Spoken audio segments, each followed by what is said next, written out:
పిత పుత్ర పవిత్రాత్మ నామమున ఆమేన్.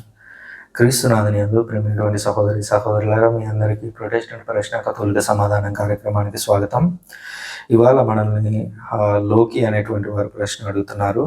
బ్రదర్, మేము కూడా ఆర్సీఎం చర్చ్కి వెళ్తాము, కానీ నాకు సందేహం ఉంది. అదేంటంటే, దేవుడు మోషేతో నీవు నీ చెప్పులను విప్పి ముందుకు రమ్మంటారు కదా, మరి మన ఫాదర్లు షూ వేసుకొని పూజా కార్యక్రమాలు నిర్వహిస్తారు ఎందుకు?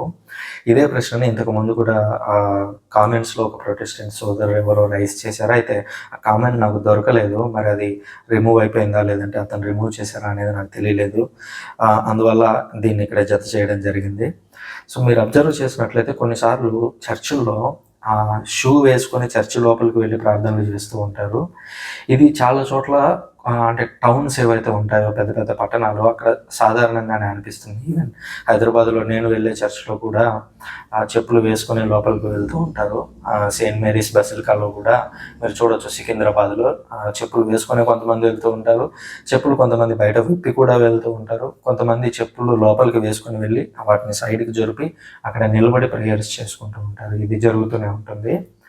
అయితే విశ్వాసులు చర్చిలకి వేసుకుని వెళ్తున్నారు చెప్పులు. అదేవిధంగా కొన్నిసార్లు బిషప్లు, ఫాదర్లు కూడా షూస్ లేదా చెప్పులు కూడా వేసుకొని పీఠం మీదకి ఎక్కి అక్కడి నుంచి దివ్య పూజ అర్పిస్తూ ఉంటారు. అయితే మోషేకి దేవుడు చెప్పాడు ఏమనంటే, నీ చెప్పులు విప్పి నా దగ్గరకు రా అని చెబుతూ ఉన్నాడు. మరి అలాంటప్పుడు వీళ్ళు ఎందుకు చెప్పులు విప్పకుండా పీఠం మీదకి వెళ్తున్నారు, లేదా విశ్వాసులు ఎందుకు చెప్పులు వేసుకొని చర్చిలోకి వెళ్తున్నారు అనేది ప్రధానమైనటువంటి ప్రశ్న.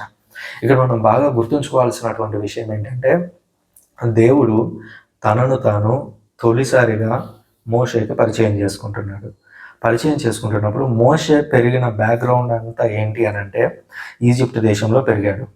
ఈజిప్ట్ దేశంలో స్వయాన ఫరో ఇంట్లో పెరిగాడు. కాబట్టి అతనికి 100కి 100% పరిపూర్తిగా ఉండడం ఎలాగా అనే అంశాలు తెలియదు. పవిత్రమైనటువంటిది ఏది, అపవిత్రమైనటువంటిది ఏది అనేది అతనికి కంప్లీట్గా తెలియదు. ఎందుకంటే అప్పటికి ఇంకా ధర్మశాస్త్రం రాలేదు. మోషేనే ధర్మశాస్త్రం రాశారు. అది ఈజిప్ట్ నుంచి వెలుపలికి వచ్చిన తర్వాత జరిగినటువంటి సంఘటన. సో అప్పటి వరకు పవిత్రత అనేటువంటి భావన లేదు. పవిత్రత, దేవుడు పవిత్రుడు కాబట్టి మనం పవిత్రంగా ఉండాలి అనేటువంటి నియమాలు, ఏ విధంగా పవిత్రంగా ఉండాలి, ఈ డీటెయిల్స్ అన్నీ వాళ్ళకేం తెలియదు. సో దేవుడు తొలిసారి మోషేకి దర్శనమిస్తున్నప్పుడు ఏం చేస్తున్నాడంటే, పవిత్రత అనేటువంటి అంశాన్ని ఒక బేసిక్ రూపంలో వివరిస్తున్నాడు. అదేంటంటే, చెప్పులు అక్కడ విడిచి నా దగ్గరికి రా, ఎందుకంటే ఇది పవిత్రమైన ప్రదేశం. అది పవిత్రమైన ప్రదేశం ఎందుకైంది అని అంటే, దేవుడు దర్శనం ఇచ్చాడు కాబట్టి అది పవిత్రమైనటువంటి ప్రదేశం అయింది. సో ఇప్పుడు మనం అర్థం చేసుకోవాల్సింది ఏంటి అని అంటే, మోషే ఆనాడు చెప్పులు వేసుకొని దేవుని సన్ని దగ్గరికి, అనగా దేవుడు కనిపించినటువంటి ప్రాంతానికి వెళ్తున్నాడు. మోషే అప్పటికి ఏం చేస్తున్నాడు అని అంటే, గొర్రెల కాపరి అని అంటేనే సాధారణంగా ఏం జరుగుతూ ఉంటుంది, గొర్రెల కాపరి గొర్రెలతో పాటుగా నడవాల్సి ఉంటుంది. గొర్రెలు ఆ ప్రాంతాలు, అవి విసర్జించే ప్రాంతాల్లో తిరుగుతూ ఉంటాడు. సో ఆనాడు మోషే వేసుకున్నటువంటి చెప్పుల పరిస్థితిని మనం ఈరోజు ఊహిస్తే అది చాలా దారుణంగా ఉంటుంది. ఎందుకంటే అతను ఎడారిలో తిరుగుతూ ఉంటాడు, టాప్ టు బాటం మొత్తం. ఆ తర్వాత గొర్రెలతో పాటుగా తిరుగుతున్నాడు కాబట్టి ఆ మలమూత్రాలన్నీ తొక్కుతూ ఉంటాడు. సో అది బేసిక్ విషయం. అయితే ఈనాడు మీరు కానీ, నేను కానీ, గురువు కానీ వేసుకునే షూస్ ఏవైతే ఉంటాయో అవన్నీ ప్రత్యేకంగా ఈ మలమూత్రాల ప్రాంతాల్లోకి వెళ్ళి తిరిగి వచ్చిన ఆ చెప్పులు వేసుకొని వస్తారని అనుకోవడం కరెక్ట్ కాదు. ఎందుకనంటే బిషప్లు, ఫాదర్లు కూడా పూజా బలి కోసం ప్రత్యేకమైనటువంటి షూస్ వాడతారు. సో కాబట్టి అవి అక్కడి నుంచి వచ్చిన షూస్ అని అనుకోవద్దు. సో మన పాదాలు కూడా అపవిత్రమైనవి అనేటువంటి ఉద్దేశంతో, మన పాదాలు కూడా ఆ పీఠానికి తాకకూడదు అనేటువంటి ఉద్దేశంతో కొంతమంది ప్రత్యేకమైనటువంటి షూస్, అనగా దివ్య బలి పూజకు మాత్రమే ఆ షూస్ వేసుకుంటూ ఉంటారు. ఒకవేళ మీరు చెప్తున్నటువంటి కండిషన్లో ఫాదర్ బయట ఆ చెప్పులే వేసుకొని తిరుగుతూ వాటినే పీఠం మీదకి వెళ్ళినప్పుడు మీరు తప్పకుండా ఫాదర్తో మాట్లాడవచ్చు. ఫాదర్కి వెళ్ళి, ఫాదర్ మీరు బయట కూడా ఇవే వేసుకుంటున్నారు, అలా కాకుండా మీరు ప్రత్యేకమైనటువంటి ఈ దివ్య బలి పూజకు మాత్రమే ప్రత్యేకమైనటువంటి వాటిని వేసుకున్నట్లయితే మాకు సమస్య ఉండదని చెప్తే ఫాదర్ ఏమి కాదనడు, ఆయన వేసుకోకుండానే పీఠం మీదకి వెళ్తాడు. అయితే ఇది కేవలం మనతో ప్రారంభమైంది ఏం కాదు. పాత నిబంధనలో కూడా ఈ అహరోను వంశజులందరికీ, వాళ్ళందరికీ తలపాగా ఎలా ఉండాలి, డ్రెస్ ఎలా ఉండాలి, ఇవన్నీ చెప్తారు. అయితే షూస్ గురించి, ప్రత్యేకమైనటువంటి ఆ తోలు షూస్ గురించి బైబిల్లో, ధర్మశాస్త్రంలో అయితే రాయబడలేదు. అయితే యూదులు రాసుకున్నటువంటి మిష్నా, తాల్మూదులలో దీనికి సంబంధించినటువంటి నియమాలు ఉన్నాయి. ఏ రకమైనటువంటి లెదర్తో ఆ యొక్క షూస్ తయారు చేయాలనేటువంటి విషయాలు కూడా ఈ తాల్మూదు వాటిల్లో రాయబడి ఉన్నాయి. కాబట్టి షూస్ వేసుకోవడం అనేది పాత నిబంధన కాలం నుంచి యాజకులే స్వయాన పాటిస్తూ వస్తున్నటువంటి ఒక ఆచారము. అయితే షూస్ అనేవి అవి పవిత్రమైనవి అయి ఉండాలి. అంటే అది ఆ దివ్యబలి పూజకు మాత్రమే ఉపయోగించేవై ఉండాలి. అలా ఉంటే ప్రాబ్లమ్ ఏమి ఉండదనే విషయాన్ని గుర్తుంచుకోవాలి. మీరు డైరెక్ట్‌గా వెళ్లి ఫాదర్‌కి కూడా చెప్పొచ్చు. ఫాదర్ ఏం కాదనడు. ఇంకొక విషయం గుర్తుంచుకోవాల్సింది ఏంటంటే, చెప్పులు విప్పి ప్రార్థన చేయడం అనేది ఇజ్రాయెల్‌లో ప్రారంభమవుతుంది.